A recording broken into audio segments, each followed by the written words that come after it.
నమస్తే. Welcome to Andhraprabha. నేను తేజస్వి.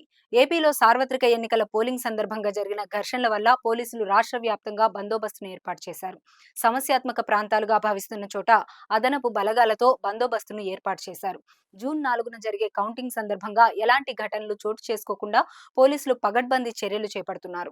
ఈ క్రమంలో అనంతపురం జిల్లా తాడిపత్రి పట్టణంలో పోలీసులు హై అలర్ట్ ప్రకటించారు. ఎన్నికల కౌంటింగ్ దృష్ట్యా తాడిపత్రి పట్టణంలో పోలీసులు పటిష్ట బందోబస్తు ఏర్పాటు చేశారు. ఇరు పార్టీల నేతల నివాసాల వద్ద ముళ్లకంచె వేసి బందోబస్తు నిర్వహిస్తున్నారు. పోలింగ్ రోజు మరుసటి రోజు జరిగిన ఘర్షణ నేపథ్యంలో తాడిపత్రిలో పోలీసు బలగాలను భారీగా మోహరించారు. దీంతో తాడిపత్రి పట్టణంలో శాంతి భద్రతలను అదుపులోకి తీసుకొచ్చారు. పట్టణంలోకి ప్రవేశించే ప్రధాన రహదారులపై చెక్పోస్టులు ఏర్పాటు చేశారు. 144 సెక్షన్ అమలు చేస్తున్నారు. ఈసీ ఆదేశాలతో తాడిపత్రిలోనే సిట్ బృందం మకాం వేసింది.